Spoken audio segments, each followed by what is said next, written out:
Bonjour, bonjour, excellent réveil à tous, ravi de vous retrouver ce matin.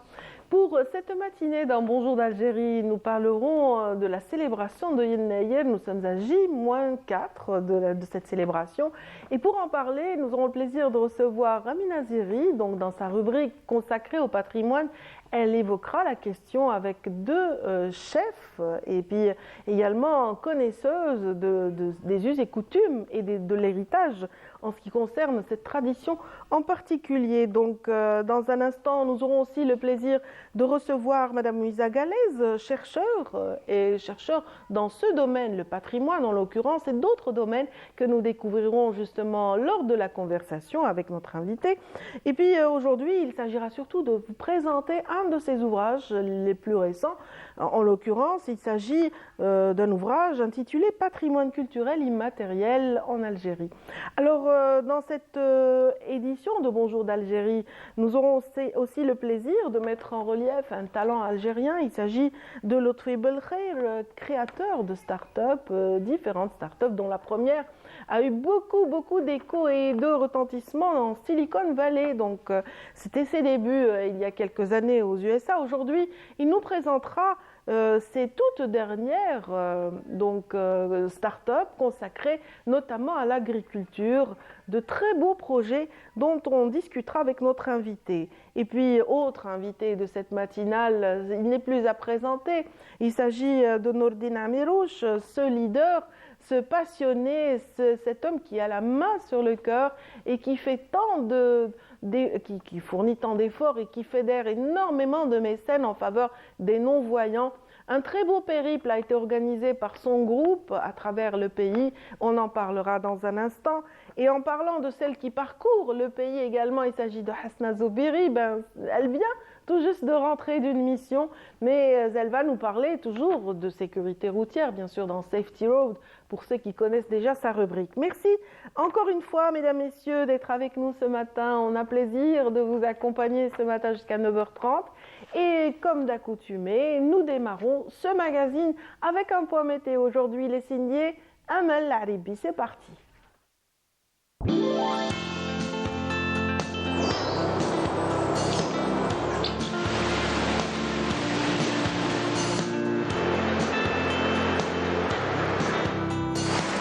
موبيليس تقدم لكم الأحوال الجوية.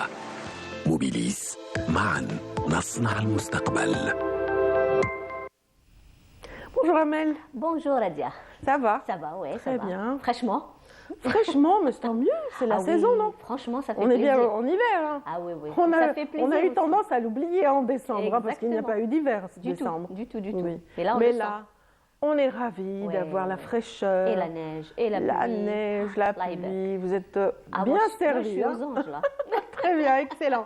Je sais que vous adorez l'hiver. Ah, j'adore. Et bon, cette journée d'hiver, comment s'annonce-t-elle, s'il vous plaît? Eh bien, il y aura une petite amélioration par l'ouest. Alors, bonjour à tous et bon réveil. Pour aujourd'hui, de la brume matinale sur les régions de l'ouest, puis le ciel restera dégagé à partiellement voilé. À noter, formation de gelée matinale sur le plateau ouest. Donc, soyez très, très prudents si vous êtes sur la route. La chaussée risque d'être glissante, donc soyez très, très prudents.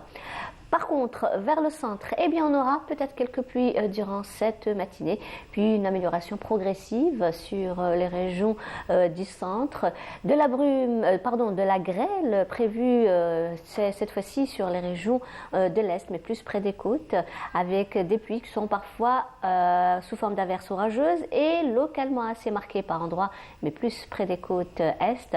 Toujours quelques flocons de neige, mais en début de matinée, sur les sommets qui dépassent les 1000 mètres d'altitude, et à noter des vents assez forts sur les côtes est qui peuvent atteindre parfois les 60 km/h. Par contre, la moitié sud, eh bien, rien à signaler. Le soleil va prédominer du sud-ouest vers la Sahara, le Nord Sahara, les oasis, le Sahara central, l'extrême sud, le Gard, le Tassili, avec toutefois quelques soulèvements de sable vers le Nord Sahara et les oasis. Les températures, quant à elles, eh bien, seront plutôt fraîches avec l'arrivée de la neige. Le minimum 8 degrés seulement vers Tiaret et Djelfa, 9 Al-Bayad, Constantine, Sétif et Batna, 13 Tizi Ouzou également à Naba, 16 degrés à Alger, 17 Oran, 19 à Tlemcen, au sud 15 degrés seulement à Biskra, 17 à Gardaya, 18 Béchar, 20 degrés Ilizi, 23 à Drar, Insallah et Tindouf, également à Janet, 28 à Ingezam et 29 degrés le maximum à Borj Bedi Mourtar. La mer aujourd'hui, eh bien, elle se montrera très agitée sur les côtes centre et est agitées sur les côtes ouest avec des vents qui varient entre 10 et 30 km/h sur les côtes ouest, 20 à 40 km/h sur les côtes centre et jusqu'à 60 km/h, comme je vous l'ai dit tout à l'heure, sur les côtes est et les vents seront de secteur ouest à nord-ouest. Et bien sûr, un terme subit avec l'éphéméride. Pour aujourd'hui, eh bien, le soleil se couchera vers 17h48. Et pour davantage d'informations, bien sûr, vous pouvez consulter les sites de Météo Algérie. Passez une excellente matinée avec la suite de programmes sur Canal Algérie et à tout à l'heure midi.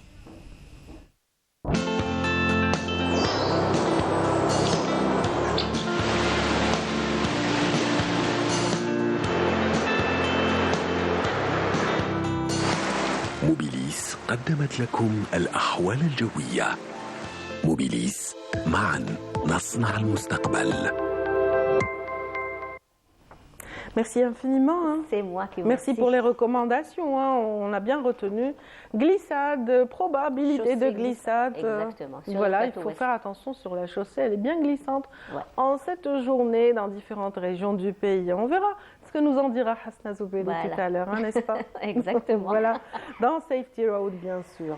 Alors merci, je vous souhaite une excellente journée, Amel. Excellente journée, Radia. À très bientôt. Inch'Allah, demain. Voilà, et pour ceux qui sont avec nous, qui certainement suivent comme nous au quotidien les images qui parviennent de Gaza avec un cœur meurtri, bien sûr, on n'oublie pas nos amis dans la bande donc, de Gaza qui tombent au champ d'honneur tous les jours. Pas moins de 145 journalistes ont été assassinés durant cette guerre difficile que subit le peuple palestinien. Bien sûr, on pense à eux, on prie pour eux. Et tout de suite, on offre une chanson à tous ceux qui aiment la Palestine. Roula Qadri, en l'occurrence, qui interprète La Toubali à Gaza.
Voilà, c'est l'hommage de cette matinée au peuple palestinien qui résiste malgré la difficulté. Donc aujourd'hui, nous entamons cette matinale avec d'abord la présence parmi nous d'un représentant de notre diaspora, cette diaspora qui n'oublie pas sa terre natale, qui toujours essaye d'injecter son savoir-faire et son expérience dans le monde économique algérien, donc dans l'univers économique de notre pays. On est ravis ce matin de recevoir Lotfi Belkhair, un créateur de start-up en l'occurrence. Bienvenue. Merci, je ne sais pas si la définition vous convient, peut-être qu'on va rajouter quand même. Hein, non, c'est pas grave, c'est ça commence ainsi. Convenable. Oui, mais on va continuer de parler de toutes ces belles réalisations. Aujourd'hui, bien sûr, vous n'êtes plus à présenter par rapport à cette première start-up qui vous a valu toute la reconnaissance. C'était en 2001, la Silicon Valley, vous vous en rappelez encore? Bien sûr. Oui, c'est le premier bébé. Mon premier bébé, en fait, c'est le matériel que j'utilise beaucoup pour enseigner l'innovation entrepreneuriale aussi. Et donc, ça constitue en quelque sorte la base et la fondation de ce que je fais aujourd'hui. Très bien, donc vous êtes en phase avec la technologie, vous essayez de promouvoir toutes les nouveautés, toutes les belles idées donc, qui peuvent justement être utiles en économie. Voilà, avant de vous répondre, si vous me permettez, j'aimerais d'abord vous saluer, vous remercier pour m'avoir ici. J'aimerais aussi présenter mes condoléances à la famille de Wael Dahdour qui vient d'être assassiné, tout à fait. Aussi à la famille de Al Jazeera et à tous les journalistes du monde, parce que c'était un héros du journalisme, un héros de la vérité, et je pense qu'il savait qu'il allait être assassiné éventuellement, mais qui ne l'a pas empêché de continuer à transmettre les vérités et les monstruosités de l'État israélien qui sera en train de commettre à Gaza. Je suis sûr que pour vous et pour tous les journalistes du monde, c'est une journée triste. Absolument. Et je suis là à vous présenter mes condoléances ainsi qu'à toute la famille des journalistes à travers le monde. Merci infiniment. C'est vrai que vous dites vrai dans la mesure où son dernier message adressé à son père quelques heures avant son décès en disait long sur cette conviction d'aller vers le martyre. Et bien sûr, il a encouragé son père à être patient et à supporter cette douleur qui arrivait, qui était inévitable apparemment. Donc, Allah yarham shuhada Gaza, Inch'Allah, Allah yarhamhum. Et notre soutien justement à tous ces journalistes et toutes les familles des journalistes, 145 journalistes assassinés à Gaza. Donc voilà, c'est vrai qu'on ne peut pas être détaché de ce qui se passe à Gaza. C'est un petit peu une autre patrie pour les Algériens, mais vous aussi, vous avez toujours gardé ce lien avec le pays, vous avez toujours gardé ce lien avec l'Algérie, et puis tout ce que vous avez appris donc, en matière technologique, vous essayez de mettre à profit. Aujourd'hui, donc, vous allez nous présenter justement un très beau projet qui est en cours. Bien sûr, donc c'est l'un des projets sur lequel je m'attelle avec beaucoup de passion. Donc c'est un projet d'irrigation intelligente. À sa base, c'est un tuyau. D'accord. Ça a l'air un peu modeste, mais en fait, c'est, à mon avis, à l'avis de tous mes partenaires, c'est quelque chose de révolutionnaire. Voilà, ce tuyau, madame, il est conçu de matière complètement recyclée. C'est une formule innovante et secrète jusqu'à présent. Oui. Et ce qu'il permet, il permet pour la première fois une irrigation enfouie, ou bien souterraine, ou enterrée. Donc à peu près à 30 cm. Il est résistant? Il est très résistant, il est très dur. Il peut avoir une vie jusqu'à 20 ans parce qu'il est fait de matière inerte, entre autres du pneu de recyclé, mais autres polymères aussi plastiques. Il a été inventé par un ami et un professeur de l'université de Sétif, Dr Abdelmalek Douibi, et ensemble on a développé la technologie et le produit. Et on a aussi 2 de nos étudiants de l'Institut Futuriste qu'on a formé qui mènent la société qui s'appelle Irrigreen. Et donc ce tuyau-là, pourquoi est-ce qu'il est révolutionnaire? Parce qu'il permet d'économiser jusqu'à 80% de l'eau qu'on utilise autrement pour l'irrigation. Il permet un rendement, et on a fait une expérience avec du maïs qui a montré qu'il a un rendement de plus de 180% par rapport à l'irrigation traditionnelle. Et aussi, il permet à quasiment éliminer les mauvaises herbes et donc c'est en quelque sorte c'est une solution idéale pour augmenter la production de nourriture avec une plus faible consommation d'eau. Et c'est aussi une technologie qui est très verte parce qu'elle elle revalorise l'utilisation des déchets plastiques. Très bien, excellent. Donc voilà, c'est l'une des innovations que vous mettez en relief. Vous travaillez toujours en étroite collaboration avec le ministère des Startups en Algérie, n'est-ce pas? Absolument. En fait, Irigreen, la société qu'on a fondée il y a à peu près 6 mois de ça, est financée par l'Algerian Startup Fund. Le gouvernement algérien est en quelque sorte actionnaire, en fait actionnaire de Irigreen. Mais aussi, nous travaillons avec le ministère des Startups à travers une autre fondation, une organisation que j'ai fondée qui s'appelle Futurist Institute. Donc là, c'est une université privée qui est agréée par le ministère de l'Enseignement supérieur. On est aussi labellisé comme incubateur, Futurist Incubator, et donc elle est dédiée à l'enseignement et à la formation pratique des porteurs de projets et des entrepreneurs. Très bien, d'ailleurs, elle est à l'origine d'événements consacrés à la promotion de la technologie au monde arabe et en Afrique, n'est-ce pas? Absolument. Il y a des événements phares auxquels vous contribuez souvent. Vous êtes très bien informé. Effectivement, Futurist Institute, c'est le représentant national, patronné par le ministère des Startups, pour le Arab IoT and AI Challenge, qui regroupe 13 pays chaque année à octobre dans le GITEX à Dubaï. Et la dernière édition, c'est une start-up algérienne, Tariq, qui a gagné le premier prix de start-up.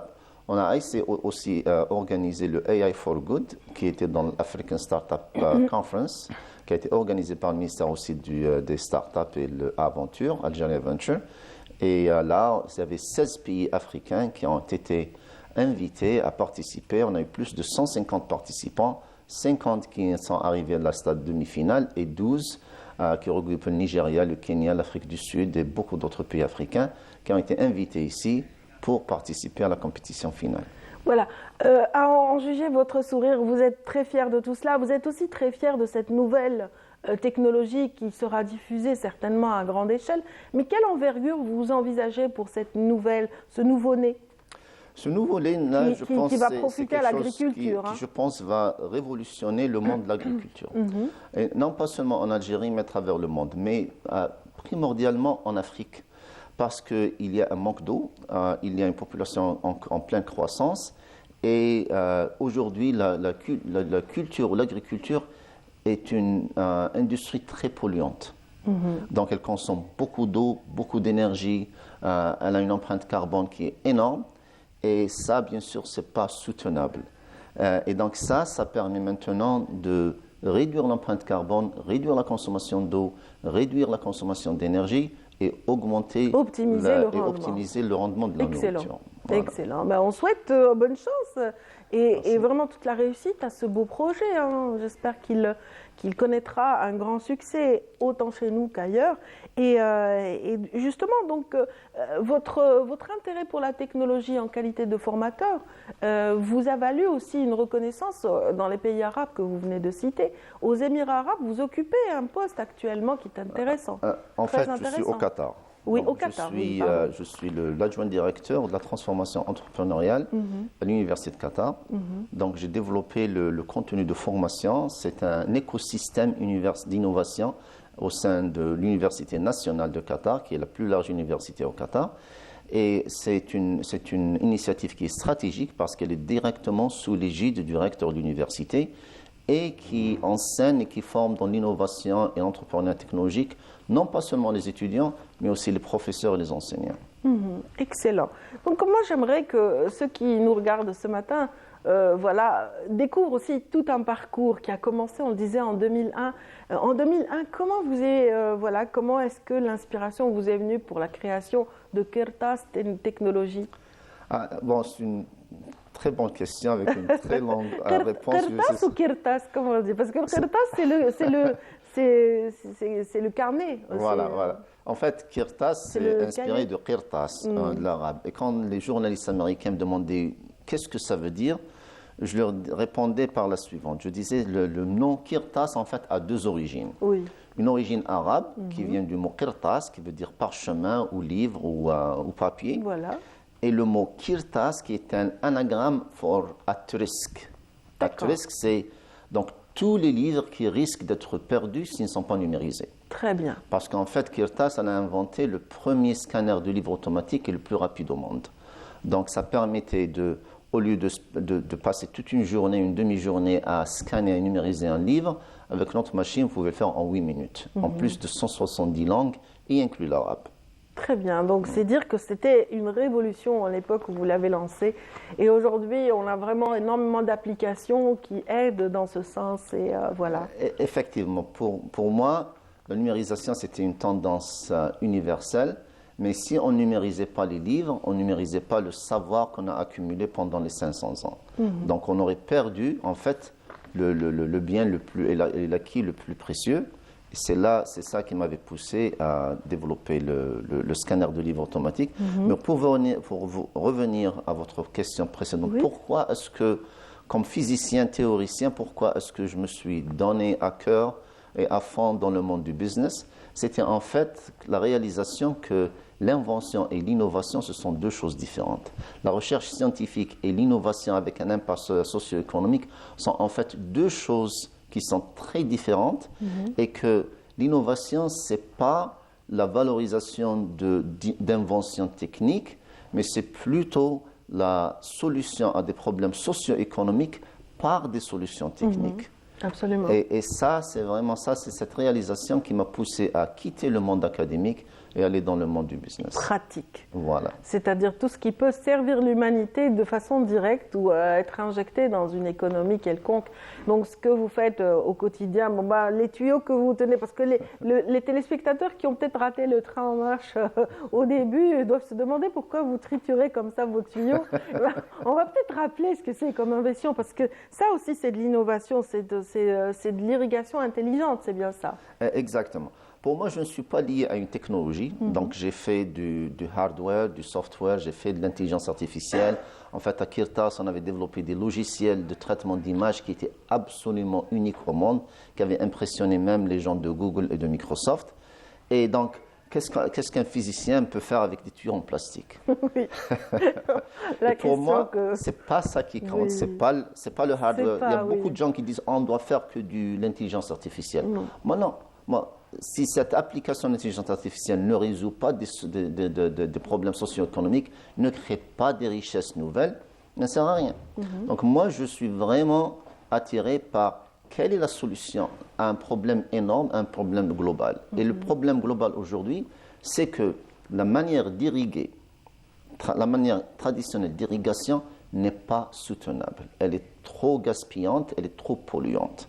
Et ça résout ce problème majeur et global. Nos ancêtres vivaient en harmonie avec leur environnement et savaient économiser l'eau, savaient, à part des systèmes très judicieux, les Fougara, en l'occurrence, savaient répartir dans les oasis, dans les palmeraies, cette eau si précieuse. Absolument, vous avez tout à fait raison. En Rardaya, par exemple, c'est une ville soutenable où celui qui a 10 arbres, comme celui qui a 10 000, chaque arbre reçoit exactement la même quantité d'eau. C'est quelque chose, en fait, c'est quelque chose qui est dans notre religion, dans notre culture, cette culture de soutenabilité, de développement durable.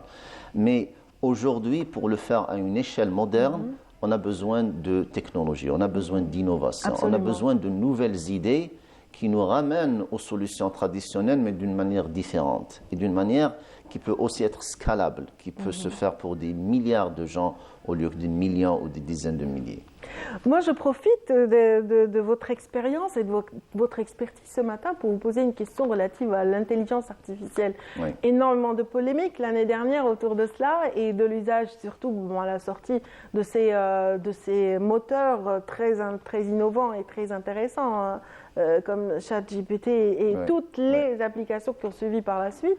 Et donc, que pensez-vous de cette dynamique, de cette polémique? Donc, moi, j'ai été pratiquant de l'intelligence artificielle avant même qu'on l'appelle l'intelligence artificielle. En fait, en physique, dans le domaine de la physique des particules, on utilisait les mêmes algorithmes qui sont utilisés aujourd'hui par l'intelligence artificielle, mais on les appelait autre chose. Pour moi, l'intelligence artificielle, c'est un outil. C'est un outil très, très important et que je pense qu'il va continuer à changer notre vie d'une manière très appréciable. Mais un outil reste un outil. Ce n'est pas parce qu'on a un très bon marteau que chaque problème devient un clou. Et donc, c'est un très bon marteau, effectivement, on peut l'utiliser dans beaucoup de choses. Mais par lui-même, ce n'est pas ça qui me motive. Ce qui motive, c'est quels sont les problèmes à résoudre. Il y a un autre problème avec l'intelligence artificielle, c'est que le produit, ce n'est pas les algorithmes de l'intelligence artificielle, c'est les données. Tout à fait. Et donc, si on n'a pas des données en quantité et en qualité suffisantes, l'utilisation de l'intelligence artificielle ne mène à rien. Oui, absolument. Et il faut une intelligence humaine derrière. Bon, une intelligence humaine. Il n'y a pas un minimum de savoir-faire par rapport à ça. Et il faut les données pertinentes. Oui, absolument. Et sans ces données pertinentes, les résultats peuvent être inutiles. Voilà. Absolument, donc il ne faut pas craindre, quoi. Non, pas du tout. Il faut l'embrasser. Au contraire, voilà, c'est un gain de temps, c'est un gain en efficacité, effectivement. Donc, en tout cas, je pense que vous transmettez toutes ces valeurs de la technologie à travers votre mission principale, qui est la formation, parce que vous êtes formateur en technologie. Voilà. Donc, rappelons que vous êtes également cofondateur de cette technologie innovante qu'on appelle Irigreen. Irigreen Intelligence. Comment Irigreen, donc ça vient de deux mots, irrigation, et green, ça veut dire vert. Donc c'est l'irrigation verte. Voilà, on salue le cofondateur qui se trouve à Sétif et qui nous suit peut-être ce matin. Donc on va le citer. Oui. On va citer son nom quand même pour l'histoire. J'espère que tu es là, ainsi que Mourad et Rimed, qui sont les deux autres cofondateurs et deux étudiants de l'Institut Futuris. Excellent. Donc voilà, vous êtes également, donc, comme on le disait tout à l'heure, directeur adjoint de la transformation entrepreneuriale à l'Université de Qatar. On a été ravis, mais vraiment ravis de vous recevoir ce matin et de mettre en relief vraiment le talent de notre diaspora qui nous représente si bien à l'étranger et qui continue de maintenir le lien avec le pays. Bravo pour ce que vous faites. Donc voilà, j'ai nommé là Lotfi Belkhayr pour ceux qui viennent de nous rejoindre, donc qui est professeur, chercheur et également formateur en technologie, créateur de start-up, dont une start-up très innovante dans le domaine de l'agriculture. On a été ravis de vous recevoir. Merci, c'était un honneur pour moi. Voilà, on va continuer donc notre petit bonhomme de chemin, tout d'abord en vous proposant un reportage qui va parler de thermalisme. Il est signé Siam Kiari, je ne sais pas. Bon, je crois que j'ai écorché son nom, mais tout à l'heure je rectifierai. Ce n'est pas grave.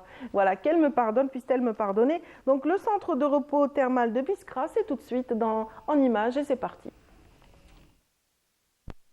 Connu pour être un lieu d'escapade et de refuge durant les hivers froids, le centre de repos thermal de Biskra est très prisé par les curistes venus des quatre coins du pays. Ces eaux à environ 40 degrés Celsius ont de nombreuses vertus. Je suis venu de Tébessa, je souffre de rhumatisme et on m'a conseillé ce hammam. Sa source est connue pour ses vertus thérapeutiques.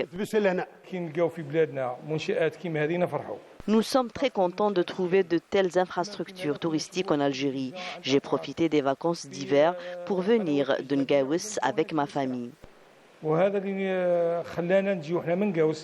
Des infrastructures touristiques thermales offrant divers espaces de détente et de loisirs tant pour les habitants que pour les visiteurs de la région. Le climat de Biskra est sec, donc les visiteurs qui viennent au hammam n'ont aucun problème avec l'excès d'eau. Il y a une série de puits artésiens interconnectés formant une structure bien organisée. Son eau est riche en soufre et en magnésium.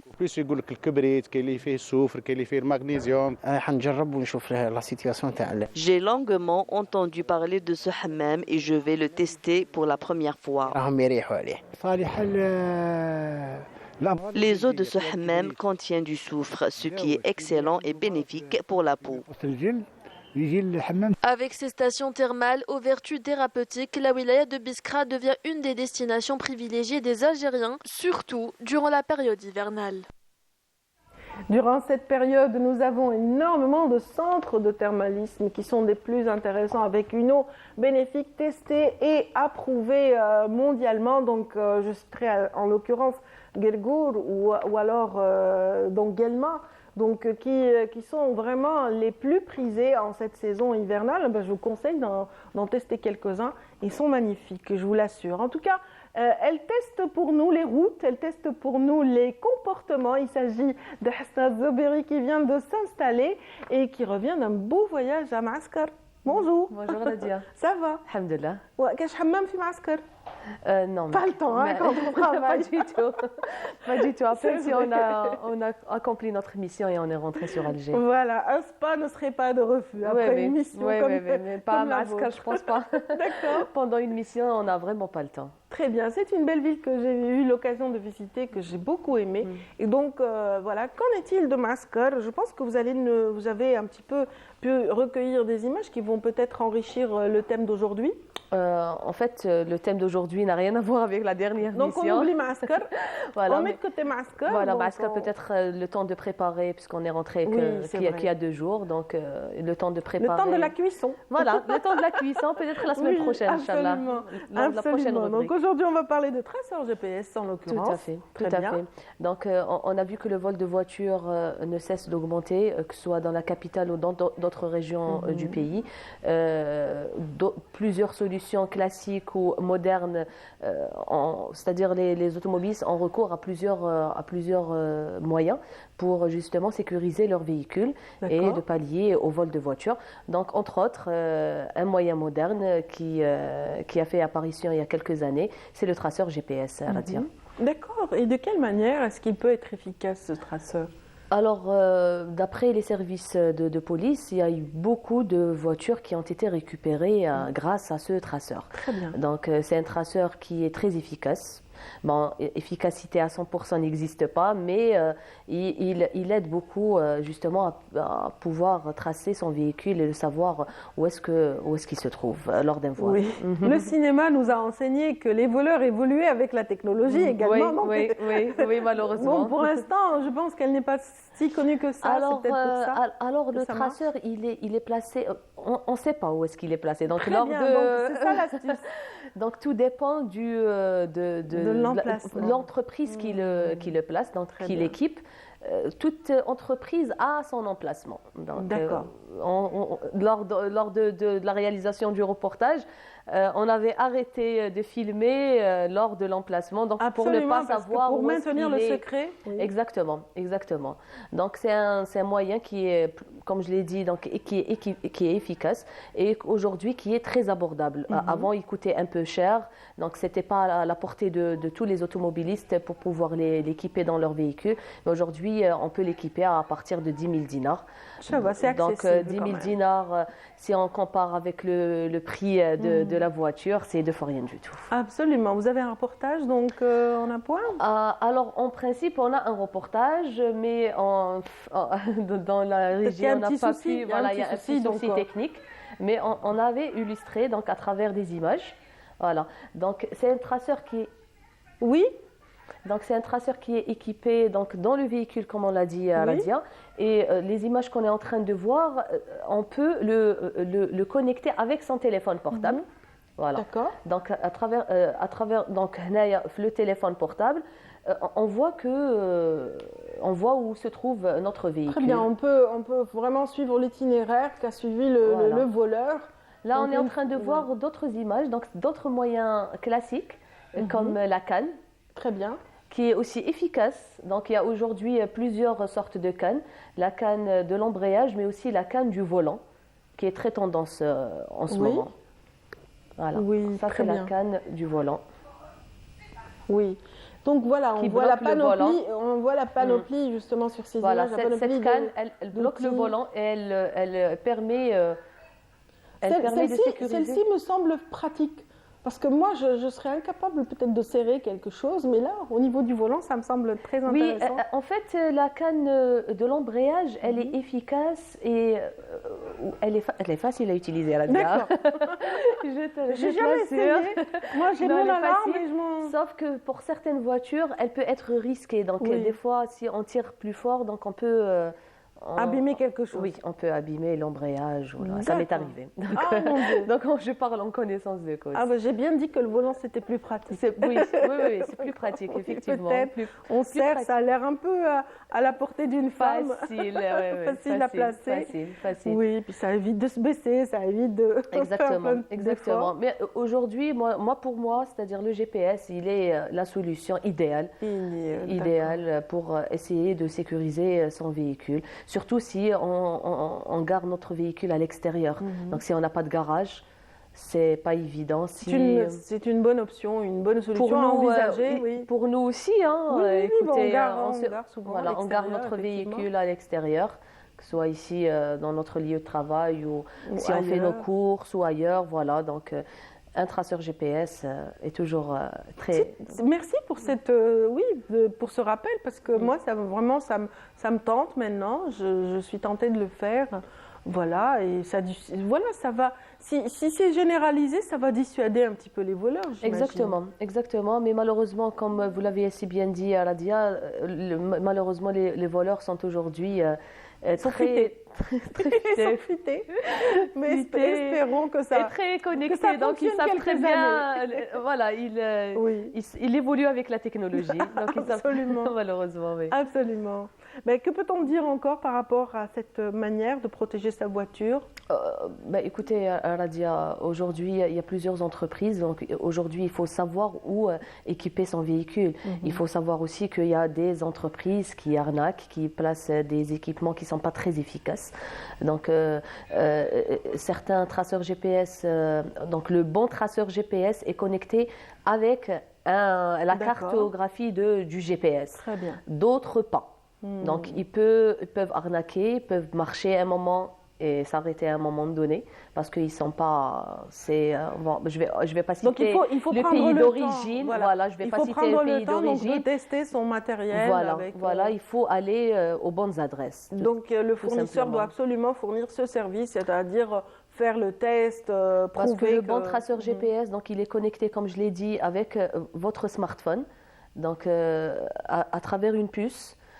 D'autres, non. D'autres, ils proposent un autre service plus efficace qui est donc le réseau même de l'entreprise. Très bien. Comme l'entreprise avec qui j'ai travaillé.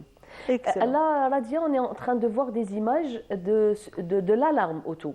Très bien. Oui, ça c'est ce que je possède. Voilà, on le possède tous. Voilà, ça c'est l'alarme auto. L'alarme aussi, donc il y a de l'alarme qui est d'origine. Donc il y a certaines voitures qui sortent de la maison, donc du concessionnaire automobile. Donc avec une alarme qui est d'origine. D'autres placent une alarme qui est qui n'est pas d'origine et qui est moins efficace. C'est normal. Qui peut se détériorer en un temps record et puis voilà. Là, le monsieur qu'on a visité, donc le garage qu'on a visité ici, le monsieur il est en train de nous expliquer comment équiper un véhicule d'alarme plus. Voilà. Très bien. Donc moi je pense que l'idéal serait de se faire conseiller par son concessionnaire auto ou alors la maison mère la maison mère même les personnes de confiance comme sont mécanos, des spécialistes du secteur de l'automobile. Très bien. Merci beaucoup Hasna. C'est moi. Je vous souhaite une excellente semaine. Et on se revoit donc dans quelques jours. La semaine prochaine, Inch'Allah. Quelques jours. Voilà, dans une petite semaine. Allez, lundi prochain. Inch'Allah. Allez, lundi prochain, Hasna, passez une excellente journée. Bon, voilà. Également. La sécurité routière sera au rendez-vous. Donc, dans Safety Road, dans une poignée de jours. Merci en tout cas. Merci à ceux qui sont avec nous et à qui on propose tout de suite une petite virée du côté de la salle Atlas, une salle mythique au cœur d'Alger qui a été le réceptacle d'un très beau spectacle. Donc en tout cas, elle a accueilli un spectacle de marionnettes qui a ravi les enfants en période de vacances. Et Lamia Boudbouda était présente. Elle nous en fait le compte-rendu. Depuis la nuit des temps, le théâtre de marionnettes exerce un réel pouvoir de fascination sur les enfants.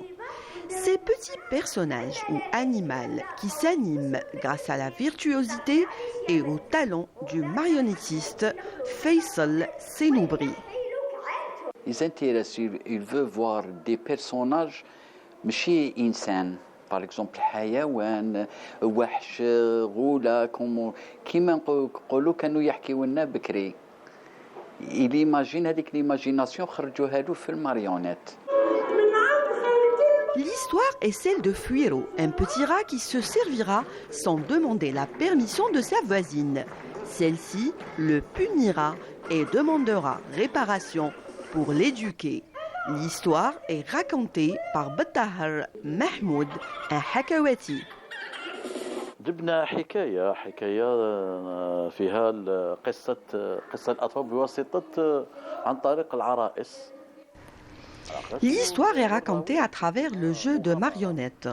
Le personnage principal est un petit rat nommé Fouero qui va prendre quelque chose qui ne lui appartient pas. Mama Aïcha s'en apercevra, elle le punira, ce qui mènera Fouero à plein d'aventures avec les animaux. Elle lui donnera une leçon, comme ça il demandera la permission. L'objectif est bien sûr d'enseigner aux enfants les bonnes manières et d'une façon ludique et amusante.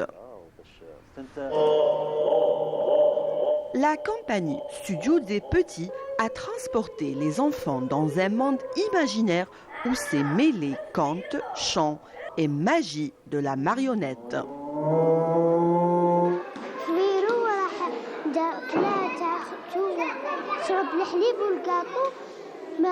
ما سقساش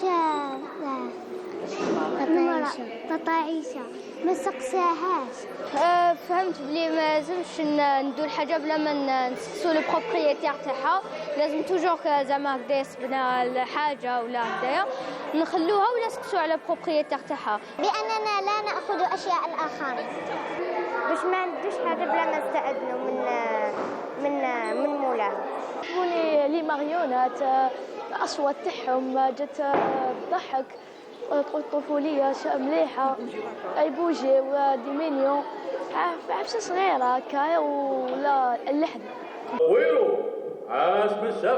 Durant 40 minutes, les enfants se sont amusés et chantés. Un message est adressé aux enfants de Reza durant le spectacle à travers la chanson Ana Demmi Falastini.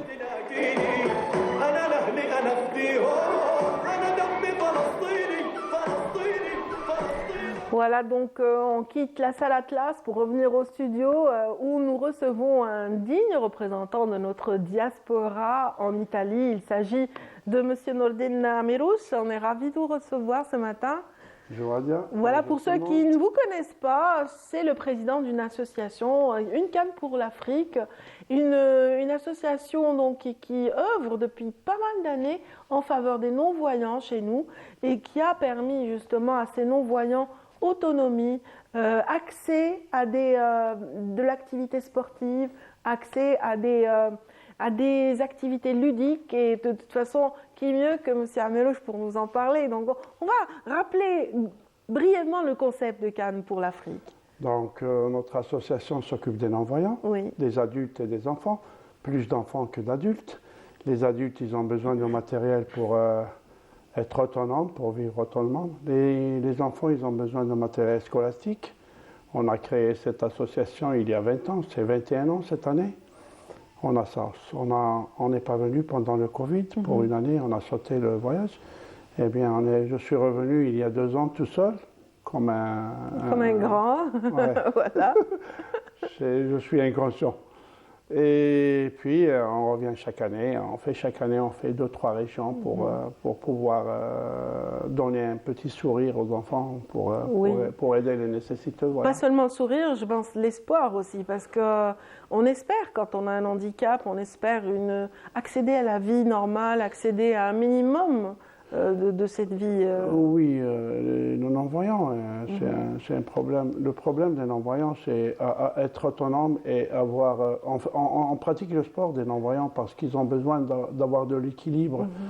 Le problème des non-voyants, ils n'ont pas d'équilibre, ils cherchent leur équilibre, donc il faut leur connaître, il faut leur enseigner à connaître leur corps, à faire du sport, à ne pas avoir peur. Absolument. Ça, c'est très important pour un non-voyant. Et cette année, on va faire un tour, un grand tour. Ils sont brillants parfois quand on leur donne justement cette possibilité d'être autonomes, de compter sur eux-mêmes. Ils peuvent briller, que ce soit dans leurs études, que ce soit dans le domaine artistique ou autre, même sportif. En tout cas, vous êtes de retour d'un très beau périple, un périple qui a dû mettre du cœur, voilà, du baume dans le cœur de chacun de vous. Vous êtes un grand groupe à vous déplacer ensemble. Oui, on est arrivé le 28 décembre. Le 29, on est allé à Janet. Très bien.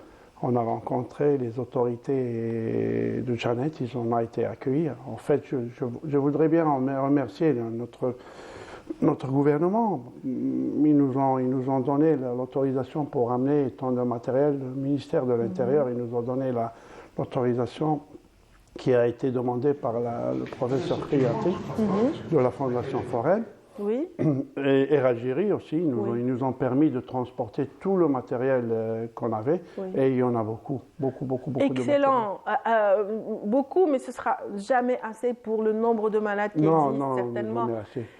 Mais il y a une, je sens, voilà, de par ce petit sourire, qu'il y a eu satisfaction. Vous avez rendu le sourire, comme vous le disiez, à pas mal d'enfants. À Janet, on va commencer par Janet, la première étape. Oui, bien sûr. À Janet, on a rencontré des non-voyants, des handicapés, des trisomiques, des handicapés moteurs également. Oui. On a rencontré des personnes aussi avec des problèmes psychiques. On a distribué des lunettes de vue. À Janet, presque 100 lunettes de vue. Des cannes blanches, bien sûr le matériel pour les non-voyants. Et on a donné des jouets pour les trisomiques. C'est des jouets éducatifs, on pourrait les voir à la télévision. Et puis on est revenu à Alger, après 3 jours de Janet. On s'est reposé une nuit, et puis on est reparti de suite sur Tissoumsit. Ah voilà, c'est Janet, oui. Oui, on voit ces jeux éducatifs. Il y a assez de matériel, on a ramené assez de matériel qu'on ne trouve pas ici en Algérie, ou bien un matériel un peu plus moderne. Très bien. Et puis on est allé à Tissoumsilt, on a été reçu. Voilà, ça c'est très important, regardez cet enfant. C'est un enfant aveugle, c'est un jeu spécifique. D'accord. Et c'est incroyable ce qui fait ce petit garçon. Ça, c'est tout. Ça sert à identifier les sons C'est pas une école, c'est un centre pour ça. C'est des personnes âgées à qui on a donné des cannes dures pour pouvoir marcher, des lunettes de soleil. Oui, vous avez pensé aux personnes âgées, pas seulement handicapées. On pense aux personnes âgées, on pense aux personnes.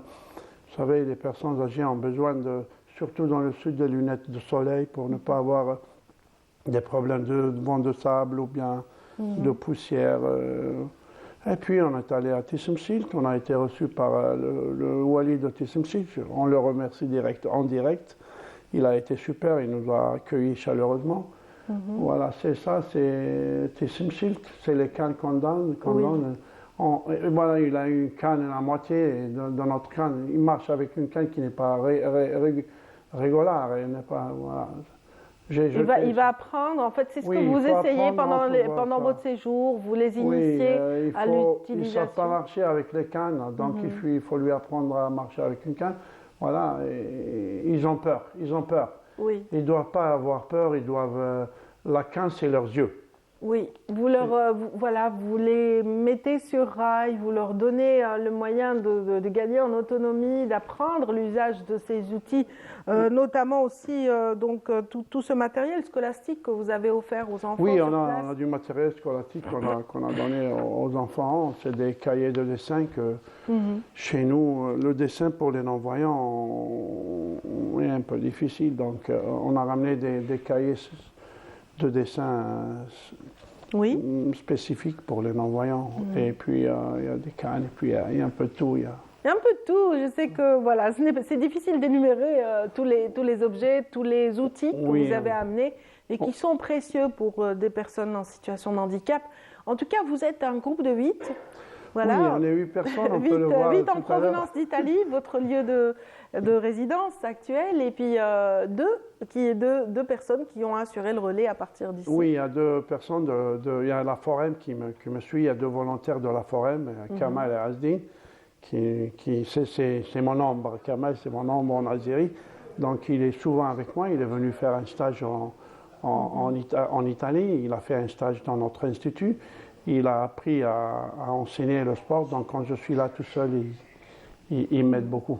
Oui, absolument. Rappelons que la Forem, c'est une fondation qui a été créée par le professeur Priaté en faveur justement du développement technologique, n'est-ce pas? Oui, eux, ils s'occupent de tous les handicapés. La santé, de manière générale. Et puis, ils ont une branche qui s'occupe des non-voyants. Donc, moi, je m'occupe de cette branche des non-voyants. C'est là que ça converge avec votre association. Oui, je suis assisté par eux. C'est eux qui demandent les autorisations pour le matériel. C'est eux qui me donnent tout ce qui me sert ici en Italie. Bon, je remercie le prof, je remercie la fondation. En tout cas, voilà, cette manière de collaborer a apporté du bonheur et de l'espoir dans différentes régions du pays. Vous n'avez pas fini votre périple, vous continuez, la caravane poursuit. Mais dans cette caravane, il y a un élément très précieux parce que c'est une personne qui est au fait de toutes les technologies, qui travaille sur des applications intelligentes, qui essaye d'apporter un plus à l'équipe. Il est venu avec moi cette année, un ingénieur électronique qui travaille dans l'Institut Francesco Cavazza de Boulogne. Il est très très formé, c'est l'un des meilleurs en Italie. Mais je voudrais bien que lui, il donne des formations à des non-voyants ici. Il est venu voir comment ça se passe en Algérie, ce qu'il y a en Algérie. Malheureusement, il ne parle pas français, donc il n'est pas venu avec moi. Donc vous faites le traducteur tout le temps. Oui, mais c'est très difficile pour moi de faire la traduction de l'italien en français ou du français en italien. J'ai une grande confusion dans mon cerveau. Je pense en italien et je parle en français. Et souvent, je mets des paroles italiennes dans mon langage français. Mais le message arrive à passer, j'imagine, par la sympathie, il est devenu la sincérité. Français, donc souvent je mets une parole en italien pendant mon discours en français. Donc je demande aux personnes de m'excuser des fois. Non, mais il n'y a pas de souci. Tout est clair pour l'instant, mais je ne sais pas ce qu'il en est quand vous traduisez pour votre ami. En tout cas, ce qui est intéressant, c'est qu'il essaye de développer plusieurs systèmes, des applications en l'occurrence. Il développe des applications il développe des applications pour les non-voyants. Pour eux, c'est très très important. Les applications, les non-voyants vivent avec la technologie. Ils vivent avec la technologie, ils vivent avec les cannes. Les non-voyants, ils vivent avec le sport. Donc le prochain voyage, on sera à Relizane. On fera du sport à Relizane. En tout cas, vous partez à Relizane et c'est la prochaine escale de ce périple très intéressant, un périple du cœur, donc qui va aboutir à une belle compétition, un tournoi sportif, n'est-ce pas? Oui, demain le grand départ sur Relizane. Il y a 5 équipes de toutes les régions. Il y a de Batna, de Biskra, Msila, Béjaïa, Mostaganem. On va se rencontrer et c'est une occasion pour faire connaître les non-voyants de chaque région, pour parler des problèmes de chaque région des non-voyants. Donc, c'est du sport, mais c'est pas des compétitions, c'est du sport pour se rencontrer, pour enseigner le sport en non-voyants. Et on restera là 3 jours, puis on ira à Oran pour réorganiser le prochain voyage de juin pour un autre tournoi à Oran. On va rencontrer le DGS, le Wali, j'espère, d'Oran pour pouvoir avoir toutes les autorisations. Bon vent pour tout ça. Inch'Allah, beaucoup de succès à toute l'équipe qui représente donc l'association Une Canne pour l'Afrique dont vous êtes le président. Rappelons qu'au cours de tous ces déplacements, vous avez assuré aussi des consultations. Vous avez des screenings, comment vous appelez ça, des screenings? Pas nous, mais la Forem avec nous, elle voyage avec nous. On a fait des consultations de 300 personnes. On a fait le screening de la vue de toute Tissimsi. Et on a donné presque total 300 paires de lunettes On a distribué 290-300 paires de lunettes gratuitement, bien sûr, aux nécessiteux. Excellent, excellent. Nourdine Namerouche, on a été ravis de vous recevoir. Voilà, l'association Al-Jannadiyya va permettre aussi une petite pause ce soir. Donc, vous allez regrouper tous ces mécènes qui ne cessent de soutenir l'association Une Canne pour l'Afrique. On les salue tous et à travers vous, donc, on salue tous les bénévoles qui sont en faveur de l'aide aux non-voyants. Donc, on vous souhaite bon vent pour tout ceci, notamment le tournoi de goalball à Relisen. On remercie l'association Al-Jannadiyya qui viendra de Boufarik pour cette soirée, pour ce soir. Il y a une soirée. Oui. Et voilà, on remercie tout le monde. On remercie Canal Algérie qui nous soutient. Et Canal Algérie vous remercie, Nourdine Namerouche. On vous remercie pour votre présence. Un bon voyage à Relisen et un bon voyage de retour en Italie, Inch'Allah. Et à Timimoun aussi. À Timimoun aussi. Le dernier tour, c'est à Timimoun. Et puis, je serai un peu plus... je me reposerai un peu plus, voilà. Voilà, profitez en tout cas de votre séjour pour revoir la famille. Hein. On les salue tous et on salue tous ceux qui sont avec nous depuis ce matin. Et on va continuer de parler cette fois-ci de patrimoine. Timimoun, vous avez cité, on va parler de la préservation du patrimoine à Timimoun justement dans ce reportage signé Naïm Al-Wali.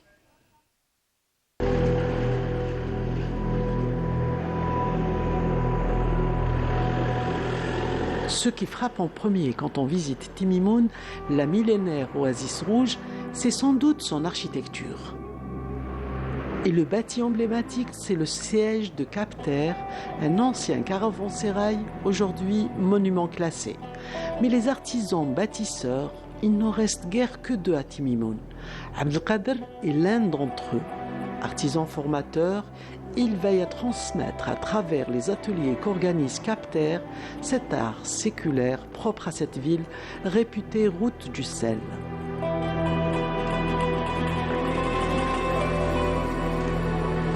La matière première pour construire, c'est-à-dire c'est les enduits de terre, est composé par l'argile et le sable fin avec au mélange avec l'eau.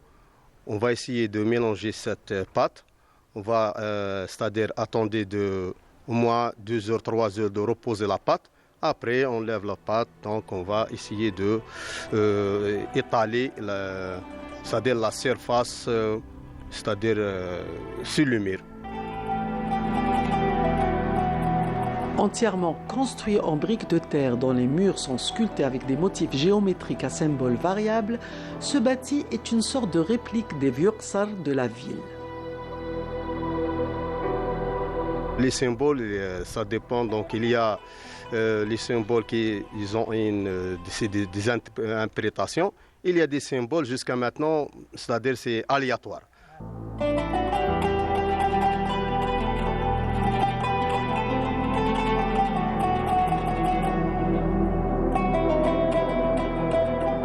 On est dans le siège de Centre algérien de patrimoine culturel Baté et qui est un monument historique classé comme patrimoine national depuis février 2015 pour des raisons esthétiques et historiques. Parce qu'il est en style néo-soudanais, c'est une raison esthétique. Aussi, on trouve dans les couloirs du centre la sculpture murale sur argile. C'est un savoir-faire ancestral qui se transmet de père en fils, qui contient des symboles inspirés de la nature, de la faune, la flore, de la culture zinette, berbère, africaine, du sud algérien.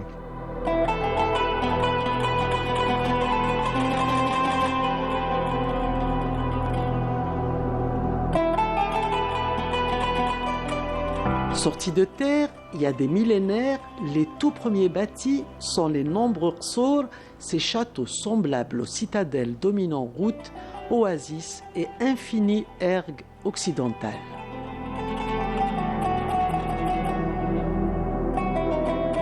Timimoun, c'est une région riche de patrimoine culturel bâti en terre. C'est une région qui est pleine de qsour qui sont construits avec des techniques traditionnelles héritées de génération à génération. Cette architecture est spécifique à Timimoun par son ancrage dans l'environnement. On a un qsar qui est sur le plan les jardins qui sont la palmeraie et la sabkha. C'est un système écologique qui commençait du Fougara qui règle le qsar, qui est un système de souterrain d'irrigation qui commence de 20 km jusqu'à les jardins de Timimoun, les palmeraies. Donc cette symbiose est finie par la construction d'un qsar qui date en terre, qui date de sa extension extramuros, qui date du 15e à 16e siècle après Jésus-Christ. Fondamentalement écolo, ces constructions fraîches l'été, tempérées l'hiver, sont un modèle d'ingéniosité et de savoir-faire aussi bien transmis qu'enrichi de génération en génération. Voilà, le patrimoine est au cœur des préoccupations de notre invitée suivante. Il s'agit en l'occurrence de Madame Wiza Khalez. Bienvenue. Merci, merci pour l'invitation. Bonjour, bonne année. Meilleurs vœux, bientôt on se dira Voilà, également, bientôt, effectivement, oui. parce qu'on est à quelques jours, à 4 jours de la célébration de la célébration de Yennayer, donc le nouvel an amazigh. Oui, le C'est nouvel bien an, Afrique du Nord même. Oui, Amazigh tout à fait. et Afrique C'est du vrai Nord. que toute la zone Oui, oui. donc, de l'Afrique du Nord. Pour ceux qui ne vous connaissent pas, docteur Khalez, je rappelle que vous êtes une académicienne, donc docteur en philosophie contemporaine, professeur des universités. Également, vous avez été experte pour l'UNESCO, donc pour ce qui relève du patrimoine mondial de l'humanité, puis notamment le patrimoine immatériel. Oui, voilà. Et puis, vous êtes formatrice dans le domaine de la... Voilà, pour ce qui La relève société des... civile. Voilà, du personnel, relève des en société associations. civile, les associations et tout ça. Oui. Donc, vous avez plusieurs casquettes dont on parlera au fur et à mesure. Mais si vous êtes parmi nous ce matin, c'est surtout pour présenter un ouvrage donc intitulé Turaf al-Thaqafi ghayr al-Maddi fil Jazair, donc le patrimoine culturel immatériel en Algérie, donc récemment sorti en 2023. Donc Voilà. c'est votre dernier ouvrage. Voilà, c'est mon dernier Le bébé. plus récent, on dira le dernier bébé. Le plus récent, oui, parce que le dernier, il est en voie. Oui, c'est vrai qu'il y en a un, c'est la traduction en français, donc de cet ouvrage. Oui, entre autres. Il y aura la traduction, il y a aussi un autre pour la société civile qui est en voie, qui est plus proche encore. Excellent. Donc, vos écrits sont nombreux. Vous vous êtes penché sur la question du patrimoine algérien. Vous avez tenu à rassembler un petit peu peut-être votre expérience et votre regard à travers cet ouvrage. Le déclic est venu comment ? Écoutez, déjà dans la vie d'un académicien ou d'une académicienne, il faut de temps en temps, tous les 10 ans on va dire, prendre du recul, se couper du monde. C'est très difficile, hein. Mais c'est aussi, je dirais, à la limite, j'ai envie de dire, nous sommes un peu autistes pour un temps, avec tous mes respects pour les autistes et les associations qui s'en occupent. Qui sont brillants. Qui sont brillants Nous aussi. avons des autistes qui ont apporté à l'humanité. Donc ça, c'est la phase de capitalisation. Qu'est-ce que j'ai fait pendant ces 10 ans ? On rassemble tout, on met tout sur table. On fait d'abord table rase, on enlève tout. Après, on met tout ce qu'on a fait pendant les 10 dernières années. Et on se dit, est-ce que ça vaut le coup d'être un livre ? Moi, ça s'est déclenché avec l'arrivée de la crise sanitaire. Comme on était obligé de rester à la maison. Absolument. Donc, je me suis dit, on ne va pas s'ennuyer à rester à la maison. On ne va pas regarder la télé toute la journée, même si Bonjour d'Algérie, on le regarde. Merci. Donc, à part ça, on se met en face de l'ordinateur et qu'est-ce qu'on a fait à ce jour ? Et c'est comme ça que j'ai commencé à sortir les choses. Et puis je me suis dit, il y en avait trop, donc il fallait faire une sélection. J'ai pris les 5 domaines de l'UNESCO, j'ai fait quelques éléments de chaque domaine. Il y en avait encore trop, donc il fallait sélectionner hommes-femmes, vieux, jeunes, anciens, récents, etc. Et c'est comme ça qu'il y a les idées ont évolué pour cet ouvrage. Un sabrage qui se fait au fur et à mesure jusqu'à donner ce que ça a donné. C'est une maison d'édition étrangère qui a pris en charge le livre. Voilà. Oui, parce que j'ai fait 2 ou 3 conférences chez eux et puis ils m'ont demandé si j'ai quelque chose à publier qui serait honoré d'en savoir plus va citer sur le pays, patrimoine. tout de même. Oui, bien sûr. Mais même l'institution. Oui, absolument. C'est les Émirats, spécialement Shariqa, et c'est Mahd Shariqa li Tourath. Très bien, qui parce s'occupent que de ça. c'est vrai qu'il existe là-bas de très beaux musées consacrés au patrimoine. Tous les musées. Absolument. Ils ont des musées consacrés aux oiseaux, des musées consacrés aux papillons, des musées bien entendu au patrimoine vivant. C'est-à-dire quand vous rentrez, vous trouvez des personnes en train de travailler.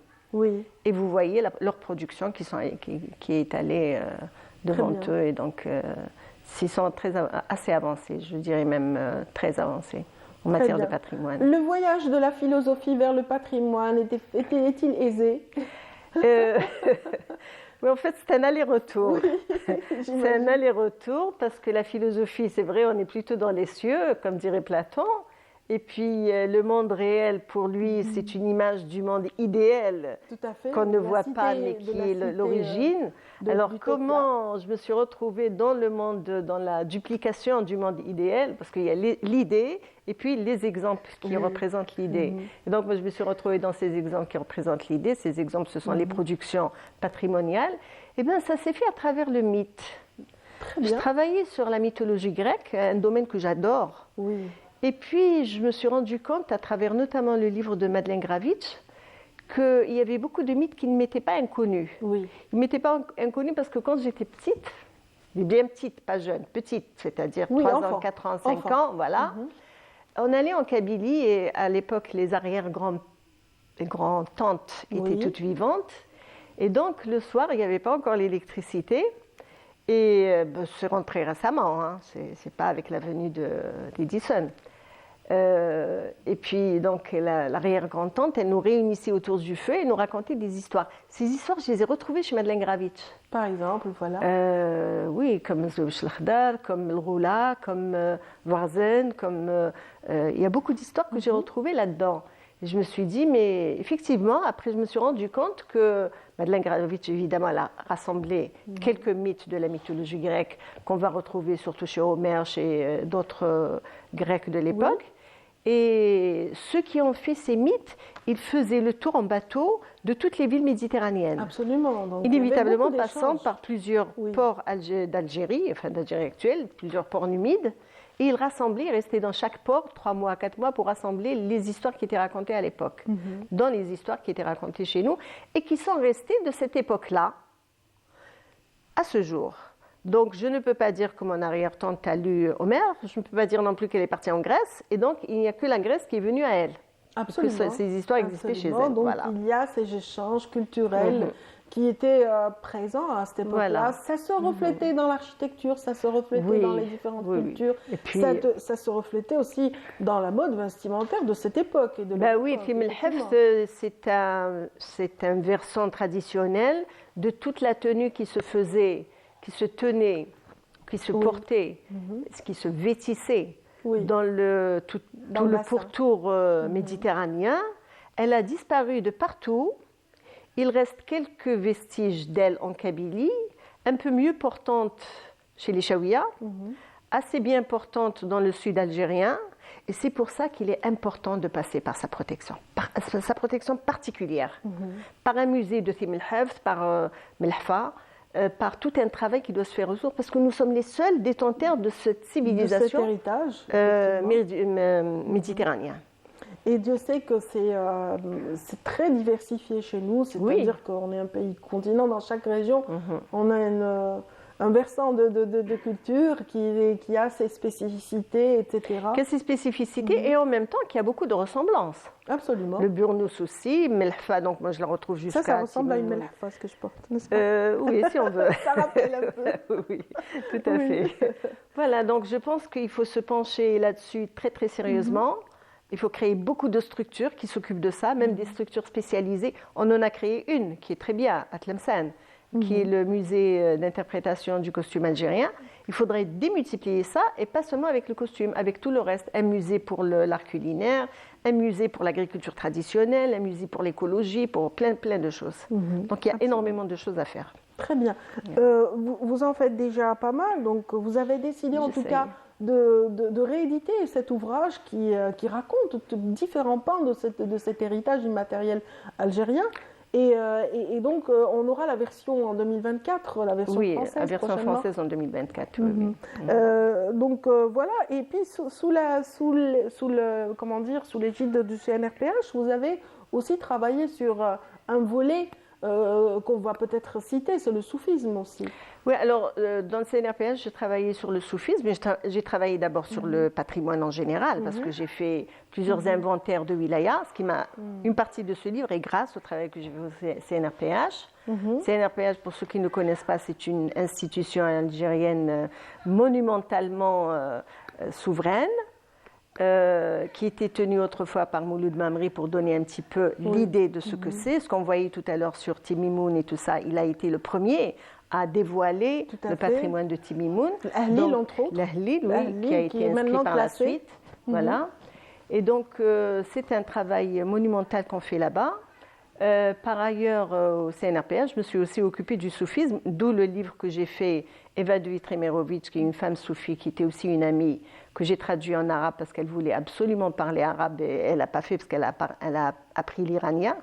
Et Eva est celle qui a traduit toute l'œuvre de Jalaluddin Rumi. Comme Hallaj a traduit, comme Massina a traduit Hallaj, elle a traduit Jalaluddin Rumi. Et pour la citer, pour la remercier d'ailleurs, elle est aujourd'hui enterrée dans le cimetière des femmes soufis de Rumi. Elle a été portée, donc exhumée, emportée de France jusqu'à Konya pour être parmi les disciples de Rumi. On va finir par une petite idée, donc, parce que c'est difficile en 15 minutes de résumer. On rappelle d'abord l'ouvrage At-Turath al-Thaqafi Ghayr al-Madi fi al-Jazair, donc qui a été édité aux Émirats Arabes Unis et qui sera réédité en français très prochainement. Donc on aura la version chez nous et qu'on pourra justement consulter. Donc il est signé Ouisa Galès qui a plusieurs facettes. On en a découvert deux tout à l'heure, donc celle de la philosophe. Donc vous êtes doctorant, vous avez un doctorat en philosophie contemporaine, mais aussi vous avez un regard sur le patrimoine en qualité de chercheur. Et vous êtes également très impliqué dans la société civile. Vous êtes formatrice en l'occurrence, et vous êtes l'auteur de plusieurs ouvrages pédagogiques qui sont offerts gracieusement à la société civile. En même temps que les formations. En même temps que des formations. Vous êtes très généreuse. Et donc voilà, un prochain ouvrage est en route. Je voulais juste revenir sur l'image qu'il y a dessus. C'est pas voulu. On terminera là-dessus. C'est pas moi qui l'ai choisi. Oui. Moi j'ai donné le livre en vrac et puis c'est l'éditeur qui a choisi. Ça c'est la Josette Al-Inayer. Ah, voilà. Donc elle était à l'intérieur du livre et des 100 photos qu'il y a à l'intérieur du livre, c'est ce qu'il a choisi. Et je pense que c'est très représentatif d'aujourd'hui. Voilà, donc un livre dont le papier est très très agréable au toucher et les images et les illustrations accompagnent vos textes qui nous parlent et nous décrivent un pan de notre patrimoine, entre autres Yennaïr, dont on parlera dans un instant avec Amine Azeri. Donc merci infiniment. Je vous en prie, c'est moi. Et voilà, pour ceux qui sont avec nous, restez. On va juste faire une petite virée à Bousaada et on revient juste après. C'est Saïda Mayouf qui nous y emmène et nous fait découvrir une maison d'hôtes très agréable. Merci infiniment, Ouisa Galès. Rappelons que vous êtes, je le disais, docteur en philosophie contemporaine et chercheur. Mais merci aussi. À Bousaada, ou cité du bonheur dans la wilaya de Msila, la Médina ou la vieille ville contient l'assablement, sa culture et son histoire. Au détour d'une ruelle de cette cité antique, nous découvrons une maison d'hôtes fraîchement mise en exploitation. Joliment décorée à l'ancienne, cette demeure se veut une valeur ajoutée à l'activité touristique grâce à la ténacité de Hammou, fervent défenseur de la valorisation de sa ville natale. La maison a été construite, comme on a dit, au XIVe siècle. C'était une maison détruite complètement. J'avais l'idée de l'acheter, c'était en 2021. Mes parents ont décidé de l'acheter. On l'a acheté et on l'a restauré. Au début, c'était une maison de, si j'ose dire, de week-end. Une maison où on fait le week-end à Damakan. Je me suis dit, pourquoi pas une maison d'hôtes. Moi, j'adore les défis. Sincèrement, j'adore les défis. Mon souhait, c'est de restaurer l'ancienne ville de Bousaada. C'est notre souhait et le souhait takamel les habitants du quartier. La formule maison d'hôte en plein essor ces dernières années à Boussaada vise à faire revivre la vieille ville, ce patrimoine séculaire, en lui redonnant son lustre d'antan.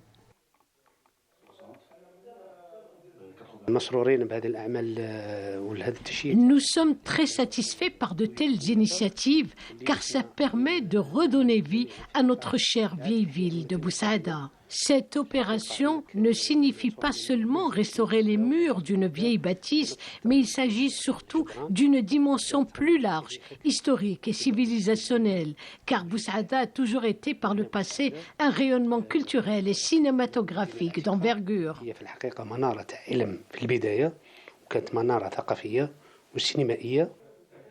Ce concept permet de préserver le cachet de la ville ainsi que de renforcer l'attractivité de l'offre touristique dans la région.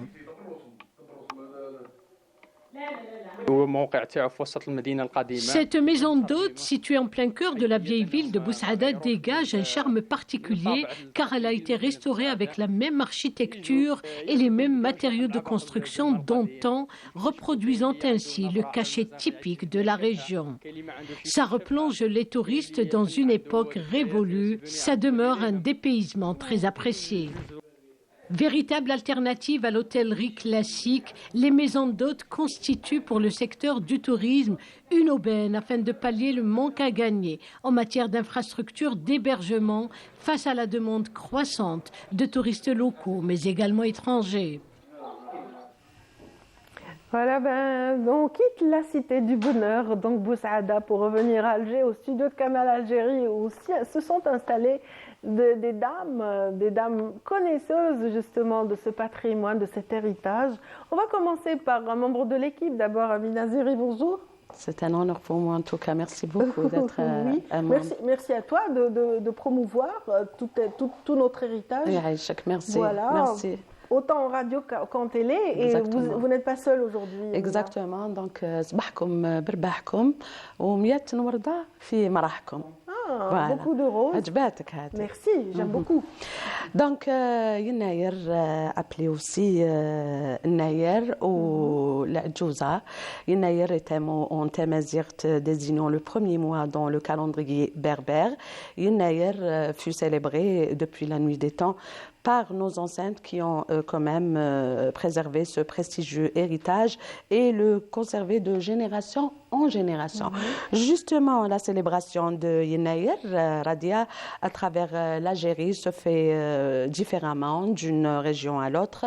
En dépit des différents rituels adoptés, ces dernières, elles restent toutes unies pour un seul espoir, celui d'un présage pour une année fertile et plein de belles choses.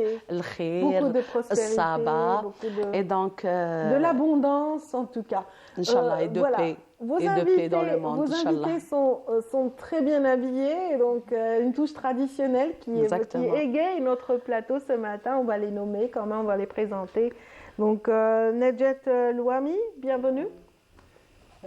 Bonjour tout le monde. Marhaba bik. Amina Djeri pour l'invitation. Et Radia aussi. Aussi, Madame Ravie de vous avoir parmi nous. Vous êtes très élégante avec... En caraco berbère.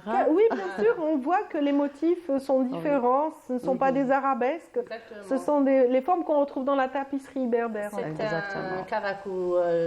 Je remercie beaucoup élégant. la dame qui a fait. En 2 jours, elle m'a fait Super. Exactement, moi et mes filles. Super. Donc, c'est Madame Radia, la perleuse. Elle est de Belcourt. Donc, je la remercie énormément. Elle fait des merveilles. Elle fait de très belles merveilles. C'est une pièce unique. Elle me l'a fait en 2 jours. Vous avez cité votre fille, on va la présenter. Bienvenue à Rania. Rania Louanchi, bienvenue. Bonjour, merci déjà pour l'invitation. Je suis très contente d'être ici parmi vous. Mais maintenant, je suis Rania Lapsaliouma. Une robe, mais avec des motifs berbères qui rappellent l'Innaïr, qui rappellent nos régions.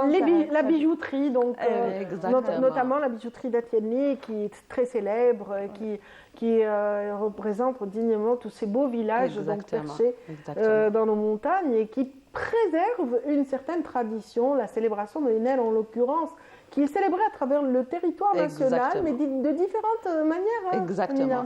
Eh bien, justement, on va parler un petit peu des préparatifs de Yenneyer.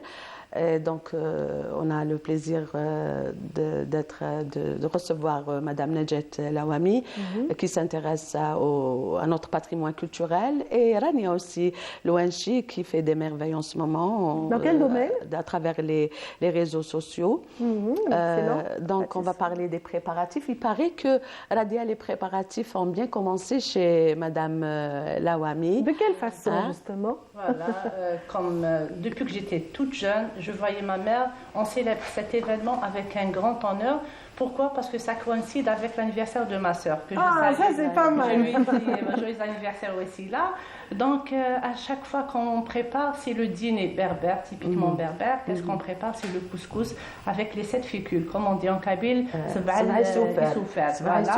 les fèves, les pois chiches, les lentilles, en arrivant jusqu'à 7 féculents. Alors, on prépare ça avec du poulet. Très bien. Du poulet. Donc, il y a une sauce qui accompagne. C'est une sauce à base de abessar. Abessar, sauce au bessar. Sauce au bessar. Donc, ma mère, comme si c'est la joie ce jour-là. On prépare cette fête avec... on prépare le Thérèse. C'est un mélange de noix, noisettes, des amandes, de fruits secs, de bonbons, de confiserie et de tout. On arrive jusqu'à 7 à 8, même les confiseries, on arrive jusqu'à 7 à 8 confiseries. Voilà. C'est très coloré, c'est beau. Donc, moi j'ai encore le souvenir de mon père arrivant comme ça pour Yenneyer avec cette panoplie de bonnes choses comme ça qu'on pose sur la table. Et un bon repas familial. C'est un peu la coutume partout et dans différentes régions du pays. Donc si Rania est parmi nous, c'est parce qu'elle fait la promotion de tout ce patrimoine à travers la toile. Non, je suis spécialisée toujours qui ma mère, les gâteaux, la pâtisserie et tout. Donc, Kima Hia, elle disait qu'elle a appris ça de sa mère. Nous aussi, on est la nouvelle génération. Donc, on apprend de maman et grand-mère. Oui, de nos grands-mères. Au cas, on est jeunes, c'est notre responsabilité toujours de garder ces traditions et de les transmettre. Vu les réseaux sociaux et tout, on est obligé de les transmettre déjà pour les gens, les meilleurs fouches. Justement, en parlant de tradition, de coutumes, je voulais juste savoir, est-ce que les jeunes, la nouvelle génération Lyoum s'intéresse à ces occasions? Par exemple. Est-ce qu'on vous commande, par exemple, des gâteaux pendant ces occasions-là? Oui, j'ai plein de commandes d'ailleurs. J'ai une école. Alors l'école, elle est pleine de gâteaux. Et cette fois-ci, j'ai créé. Non, je l'ai fait de l'année passée. Une création d'un gâteau berbère. C'est un makrot. Des figues. Makrot berbère. En forme de figue. Pourquoi on l'appelait en forme de figue? Parce que là-dedans, après, on va faire une découpe. C'est la figue, les figues dans de l'huile d'olive. D'accord. Que j'ai rincé presque. Ça fait une année. Avec du beurre. Je parle d'abord de la farce. La farce, c'est à base de figue. Pâte de figue. Cette pâte de figue, les figues séchées, on les trempe dans de l'huile d'olive. Ça fait presque une année que j'ai ça. Alors, on les retire. Donc, elles macèrent très longtemps. On va les égoutter un peu. Après, on va les travailler à la main, comme on fait pour le reste. Après, j'ai formé des petites figues en pâte de figue toujours. Alors, c'est la même recette comme on fait le makrot traditionnel algérien. Donc, à base de semoule et de gras. Un petit secret, dans la recette, peut-être qu'il y a des gens qui vont allez-y, bien sûr. C'est 4 mesures de semoule, c'est la demi-grosse. Très bien. On ajoute toujours on garde la mesure. La demi-mesure, c'est le semaine fondu et on la complète avec de l'huile d'olive. Donc ça va nous faire une mesure. Mais ici, je ne rentre pas le mazhar, l'eau de fleur d'oranger, pour qu'on reste... Parce qu'il y a le parfum de l'huile. On ne tue pas le goût de l'huile. Après, on va le, comme on dit, bien. On va le travailler entre les mains. On va l'arroser avec de l'eau. Très bien. Pas de d'oranger. Amina, vous avez goûté? J'ai pas goûté, mais tu vas goûter et nous donner tes impressions à chaud. D'accord, bah, je veux bien, hein, tu me sers. Ah bah oui. Bismillah. Attends, je prends juste un papier qui est là, qui est caché. Moi, j'ai pas gobé le fait de mettre dans les macroutes. En tout cas, il y a toujours. Mais apparemment, c'est très bon. Le miel est présent en tout cas. Donc on arrose de miel comme le macrou traditionnel qu'on connaît et tout. Alors on va goûter. Voilà. Bismillah. C'est bon. On dirait. Et alors Bonne dégustation. Merci beaucoup. Mais c'est vrai que la saveur de l'huile d'olive n'est pas agressive. Elle est très, voilà, c'est très parfumé effectivement, mais c'est très bon. Mais c'est de l'huile raffinée. C'est pas de l'huile vraiment. Elle est vraiment raffinée. En plus, on est en pleine saison justement de cueillette et de travail. Donc en parlant de coutume et de tradition, Najat, باش نعرفوا باللي يناير إلى là, on n'a qu'à faire un saut les souks, les marchés populaires. Alger, العقيبة, باب الواد, Bouzrina, Aix, Richard. Tous les marchés. Donc ça touche il y a vraiment toutes sortes de friandises, de chocolat, de bonbons. Et les gens, ils achètent, hein, malgré les prix exorbitants. Mais les gens, certains produits sont chers. Exactement. Notamment les. Moi, j'ai commencé très tôt. J'ai commencé mon marché très tôt. Exactement, parce que j'ai une petite fête à préparer. Ces jours-ci, c'est presque toute la semaine qu'on commence à faire les fêtes. Alors j'ai commencé, tu as touché à mon point faible, c'est le marché L'Aqeba que je salue. C'est tout le monde qui me connaît là-bas. Je fais mes achats là-bas. On trouve des produits frais, on trouve de tout. Alors j'ai commencé. La première des choses que j'ai acheté les 7 féculents. J'ai acheté les lentilles, l'oubia mselmine. J'ai acheté les fèves. J'ai acheté pas mal de choses. J'ai acheté le harour. Malgré que j'ai à la maison, mais le fait d'acheter, je me sens que même il y avait des gens, on achète elles ont, comment on dit, mais comment ça se passe à la maison quand on a 2 chefs? Quand on a 2 chefs et 2 talentueux, on est 3 chefs. Vous êtes 4 chefs. Alors Rania et Camélia. Vous m'adoptez, moi je viens, je déguste. C'est que le bonheur qu'on dit chez nous, il y a de tout. Moi, c'est le traditionnel. Il y a mes filles, c'est les gâteaux, c'est les cake design, la pâtisserie. J'ai l'autre Camélia que je salue, elle nous regarde. Elle fait les macarons, elle fait tout ce qui est le chocolaterie et tout. Et l'autre, c'est la cuisine italienne, Sarah. Tout ce qui est italien. Voilà. Très bien. Super. Très bien. Donc, Radia. Ça y est, moi, je suis adoptée, donc de temps en temps, je te ferai un petit coucou. Je dirai, voilà, je serai avec toi. Je serai avec toi. Je serai avec toi. Donc, on ne peut pas parler de Yennayer, Radia, sans évoquer une coutume, un rituel que j'aime beaucoup. Il s'agit de l'Jifna. D'accord. Donc, le Jifna, le premier Yennayer qui suit la naissance d'un enfant, est particulièrement important. On lui effectue sa première coupe de cheveux. La coutume veut également qu'on le place dans une grande Jifna, un plat en terre cuite ou en bois, qui sert à rouler le couscous. Et alors, délicatement, on lui verse sur la tête le 13, les noix. Donc on lui verse sur la tête une composition de noix et de bonbons. J'adore cette. C'est un véritable spectacle. Ça amuse les enfants, ça amuse les adultes aussi. Et puis voilà, ça augure d'une année fertile, d'une année prospère. Exactement. Ça amuse les enfants. Et ça permet aux enfants de poser des questions, d'avoir des réponses. Et voilà, ça attise leur curiosité et ça permet un petit peu de préserver cet héritage. Ça aussi, c'est une journée, c'est une occasion de partage. Donc, il y a une coutume aussi à l'ouest algérien où les jeunes font des masques. Oui, bnisnous. Bnisnous, voilà, à Tunis. Donc, ils vont les familles, ils ramassent des fruits, des légumes. Et donc, ces légumes, ils sont transportés aux gens qui sont dans le besoin, dans différentes régions. Oui, il y a un esprit de solidarité quand même. Il y a de la cuisine aussi. Exactement, la cuisine, exactement. Et les gens s'aident beaucoup, les gens échangent aussi leurs plats, leurs mets traditionnels. Et c'est ça la beauté de cette fête. En tout cas, Amina, merci de nous avoir permis. Avec vos invités, c'est très bon, c'est très bon. Oui, je vous invite à découvrir. Donc, merci donc à Najat Louami pour cette présence. Merci également à Rania Louanchi, donc également Merci à pour vous. cette belle présence parmi nous. Merci Chaque Amina. merci, Inch'Allah, à très bientôt. Donc, Inch'Allah, on se donne rendez-vous samedi, un plateau Inch'Allah. spécial Yennayer. Super, Inch'Allah. super. Donc samedi, ne ratez pas la rubrique d'Amina Zeri ici présente Inch'Allah, qui Inch'Allah. va vous offrir quelques petites surprises. Merci beaucoup. Merci Bonne infiniment. journée. Bonne journée à tout le monde. tous. Et voilà, bonne et heureuse année, prospère avec beaucoup de choses. Autant pour vous qui nous regardez à travers votre petite lucarne, on est là pour justement vous parler de nos us et traditions avec Amina Zeri, mais on a terminé notre Rabia émission aussi. pour aujourd'hui.